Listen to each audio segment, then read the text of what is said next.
Welcome, my lovely Spoonie sisters. It's your host, Gracefully Jen, here to introduce you to our amazing guest today.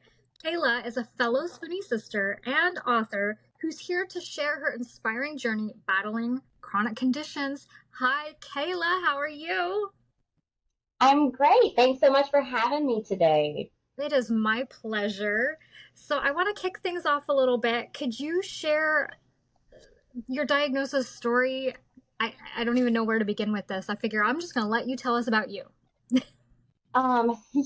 So I think a lot of people, unfortunately, can relate to this and that it wasn't an easy journey for me to get my diagnoses. I grew up with a mother who had a chronic condition, as well as an identical twin sister, who struggled. She was diagnosed with ulcerative colitis and arthritis when we were very young in middle school. She had a lot of issues, but it wasn't until we were in um, sixth or seventh grade that she officially got the diagnosis for her. And I have had some issues. The older I get, the worse those issues have gotten. But I didn't want to feel like I was trying to compete with my sister because I saw how much she struggled. And it was like, she's going through all of this, what I'm experiencing is nothing. I can't, we got to make sure she's looked after. Which I know if I had spoken up, like, they would have been able to support me, my sister and my mom, despite their own struggles. But that was something that I just had to work through. The older I got, the more issues I had with chronic fatigue. I really struggled with mental health and migraines and some GI stuff. I actually was in and out with a lot of feminine issues. I had some surgery to remove ovarian cysts, just real bad periods with my cycle, not always predictable, just kind of up and down, just all these different things. And I think that's something too, is because I had so many different things. When I would go to a doctor, it was hard to say, okay, this is one thing I need to focus on. And I think sometimes that can overwhelm the practitioner and they're like, okay, this doesn't make sense for you to have so much going on. But I ended up finding an awesome OBGYN. I've had poor experiences with physicians in the past, specifically OBGYNs. I've been told over the years that I should just try a keto diet, and then I would be fine. I should um, just lose weight and then everything would be fine. A lot of things focused on past experiences with mental health struggles such as depression and then my weight. And I just felt very, once you're dismissed, in my case, it was very hard to say, no, I know my own body. I know my experiences. What my tired is not an average person's tired who does not experience chronic fatigue and chronic pain. I actually, this past year, I received the PCOS diagnosis from the wonderful OBGYN who I did some research on and connected with him, and he is absolutely fabulous. But actually, this past January, I ended up in the hospital. My pain so, was just so bad. And after the hospital trip, and when I went into the ER, the doctor on call, she looked at me and she said, "What autoimmune condition do you have?" And I was like, I don't have anything. I've got, my migraines, I have PCOS. And she was like, I can look at this screams autoimmune. And even though I got the hospital referral to follow up with a rheumatologist, everyone was like, it's going to be 9 to 12 months before we can see you. What? And yes, I was just like, oh my gosh. So I reached out. to my OBGYN's office and I was like, can you help me? And I was in to see a rheumatologist within a month. That is amazing. Hands down amazing, because that does not happen very often. No, I was just, like I said, finding this doctor, it's just been phenomenal. Him and the whole office has just been really life changing for me. And then, he got me in because under it's like this whole umbrella and they're all connected so they've all got the same system. So I went into the rheumatologist, which my OB actually ran some blood work before I went to the rheumatologist. So there was like some base stuff. We ruled out my mom, she has lupus, but they ruled that out. But there were some other indicators with my blood work that, yeah, there's autoimmune going on. And I've had ups and downs with psoriasis since adolescence myself. And with the pain flared up, especially wrists, shoulder, like just can't, and like it would go up and it was inflamed and it's like going up from my shoulder into my neck and it's just that was what it was so bad in January. But the rheumatologist, he was like, okay, this is what we've got. We're going to do, here's, your treatment plan. We're going to try Humira. And I was like, whoa, whoa. My sister took that, over 10 years ago. And that was just scarring, traumatizing for me to watch her have to do that. And then for her to, experience that, but they've changed that. And he said, and he wasn't like, this is what we're going to do, which I appreciate. He was like, he explained to me that the medication is different than it used to be. And he was like, based on blood work, your symptoms, everything, this is what I think is best. And, there was a couple other options, but, um, me and my husband, we want to have children. And he said, this would be a category or a class that would be okay if we move forward with family planning and we wouldn't have to like necessarily change later down the road. But I've got to say, I am a completely different person right now, November 2023, than I was January 2023. So in January, did you get an actual diagnosis or did they kind of have to run through it a little bit? So we ran through it a little bit, but the first time I went in to see the rheumatologist, he was like, psoriatic arthritis. I'm like 99% sure what it is. We're going to try the Humira and I'm doing it twice a week. And just my quality of life has improved so much. And I can tell when it's close, like that close couple of days, I can like, okay, I'm starting to feel it. Like it's shot day. Like I don't even have to double check the calendar. Like I mean, of course I do, but I just know I can feel it. And so, when I did my follow up with him after my first month of using it, so 2 doses, he was like, yeah, he's like, this is good.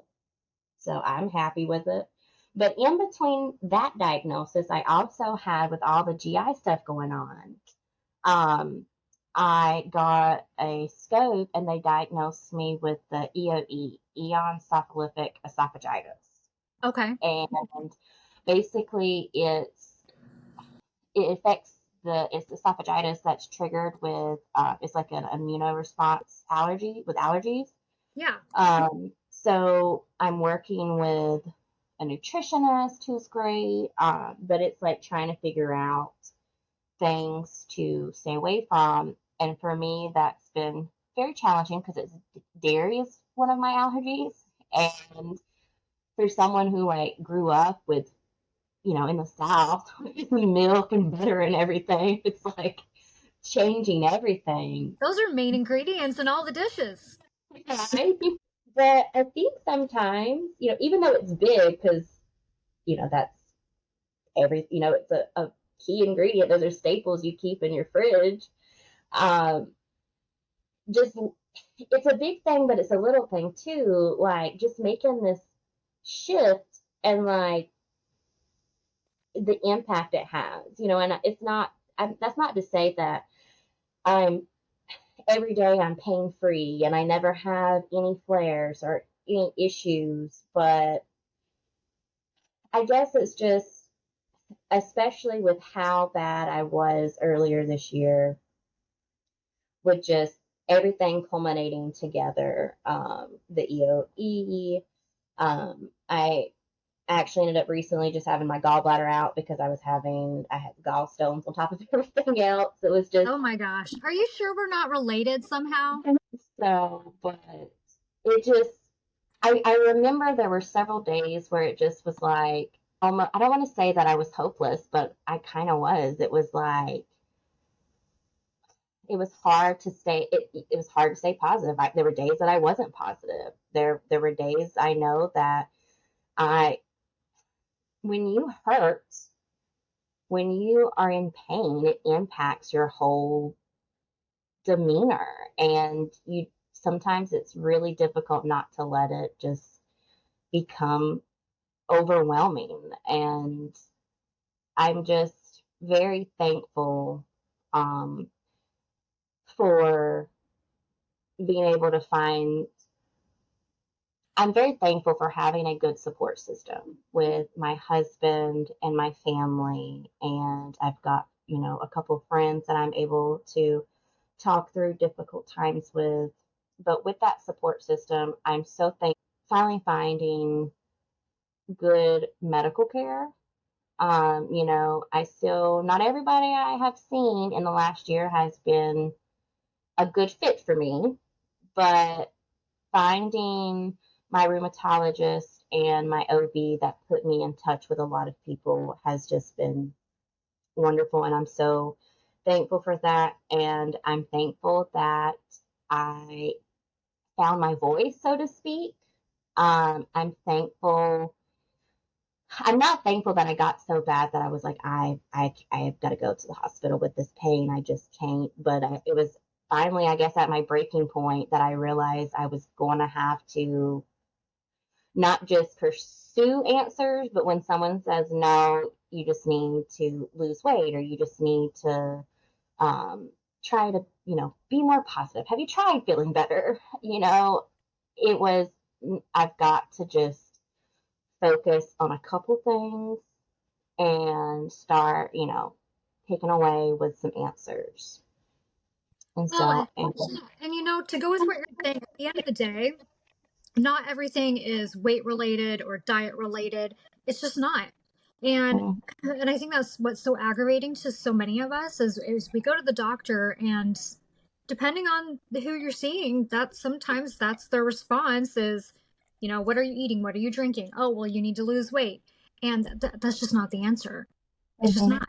And they needed to look at us as a whole and stop being so lazy. I think that's what it is. Some of the times they're just lazy. They just want to get to the next person. And so when we find these amazing practitioners out there, man, it's like we got to share them. We got to share them with everyone and let everyone know this is where you need to go. mhm. Sorry, I had a Yeah, little tangent there. Facebook and Google, and I'm like, they're awesome. Like, you've got, and, people have, talking with like coworkers and stuff, because that's been something really challenging too, especially since January. I work in the school system and it's hard not to, for me to beat myself up when I had doctor's appointments or I, was in a real bad flare and I just couldn't. And but I've got a really good team who work to make sure that my school babies were taken care of. But like when if I would talk to somebody, they would share something, maybe a family member. I was like, oh, this is who I would recommend.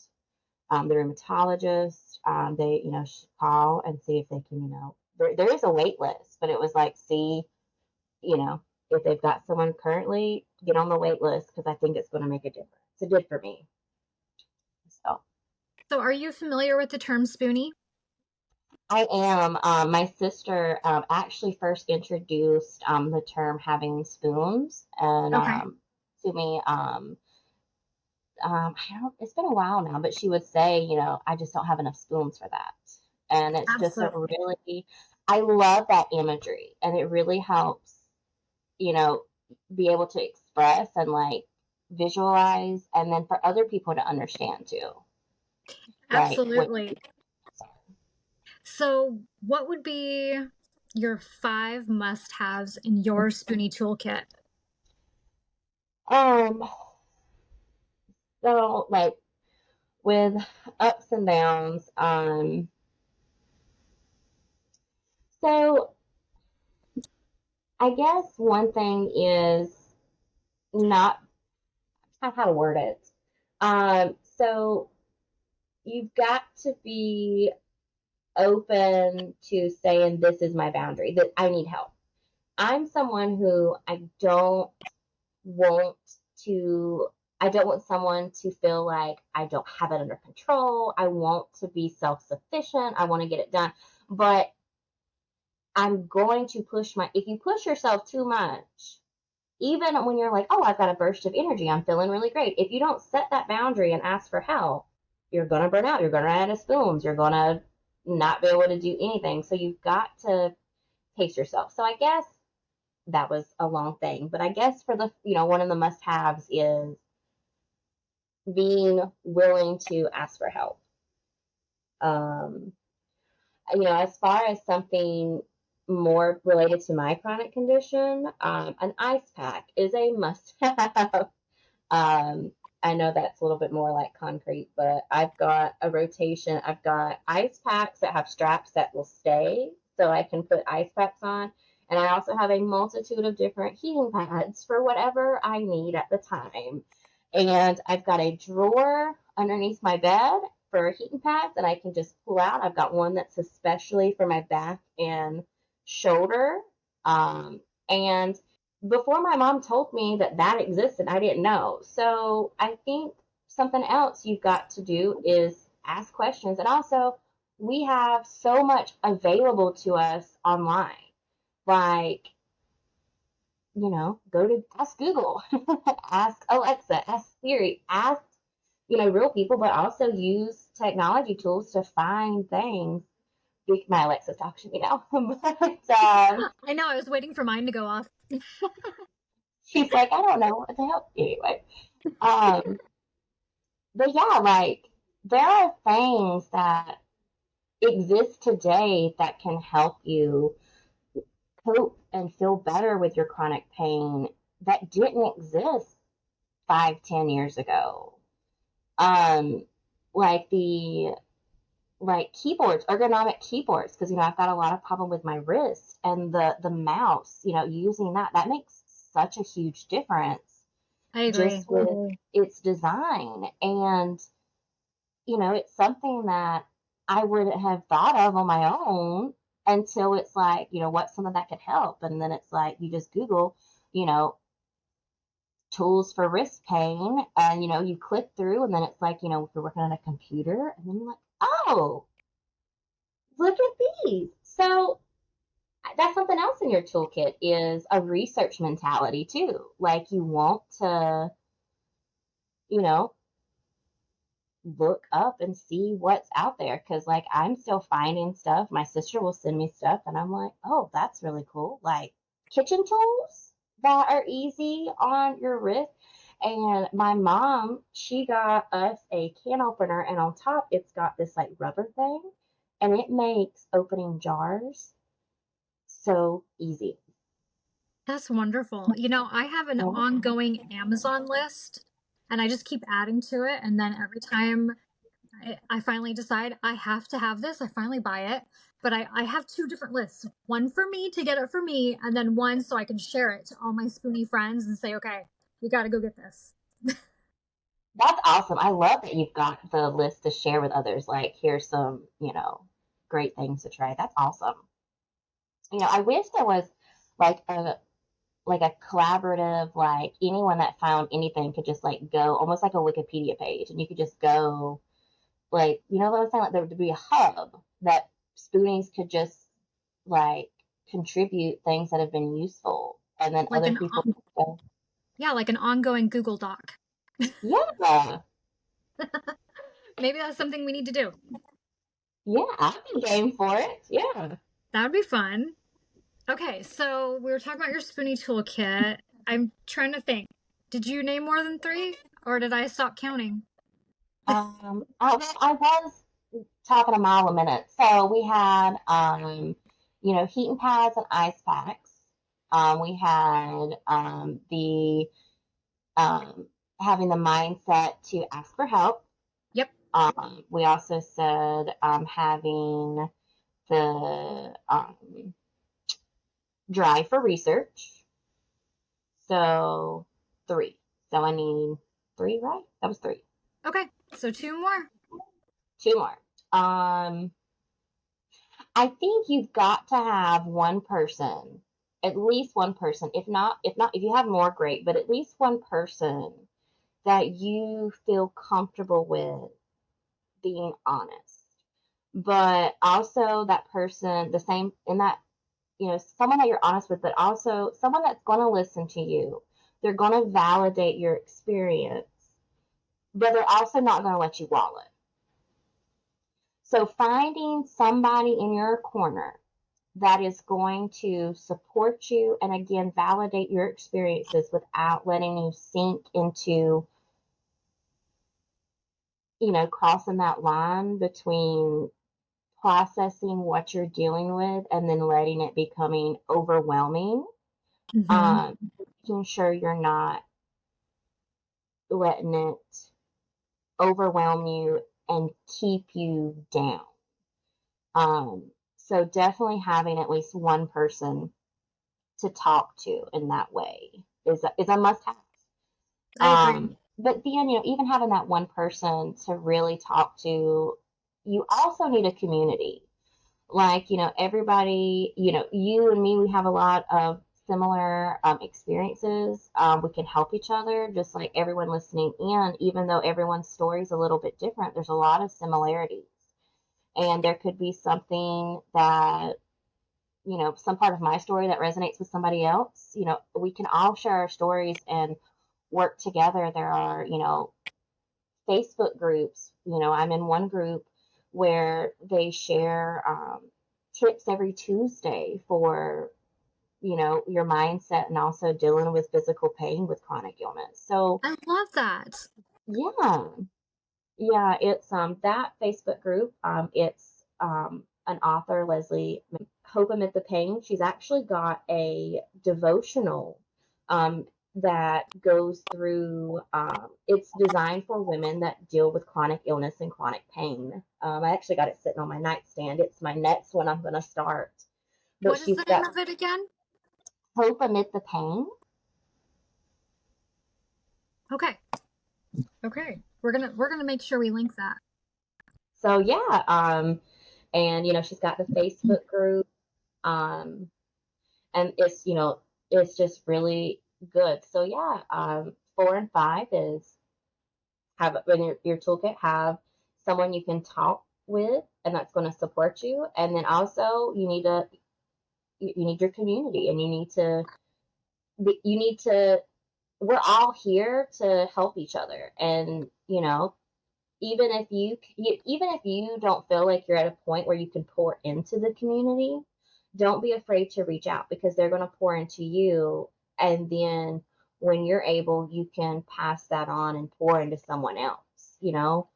I think that's a really good point because we're not always going to have the capacity or be in the place to be able to give of ourselves. We might be sick, we might be going through a flare, whatever it is, but we got to remember that people want to pour into us just as much. And so Hmm. we've got to be willing to accept that and get to know people in the community.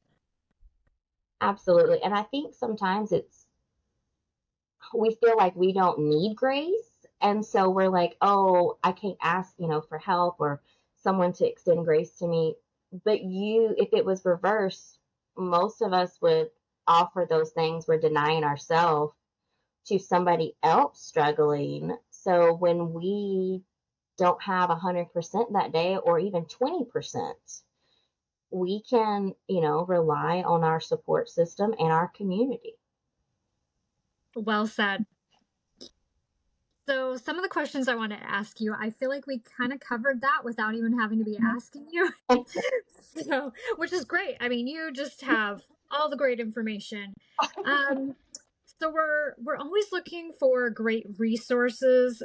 Can you recommend three resources, whether they be an account you love to follow, an article, a blog, just anything that you feel like fills your cup?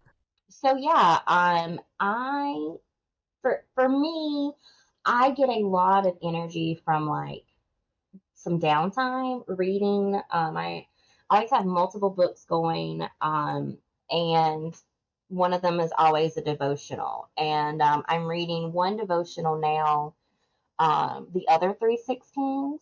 And that devotional is going through the chapter 3, verse 16s, and all, throughout the Bible. So that one, I'm very much enjoying it.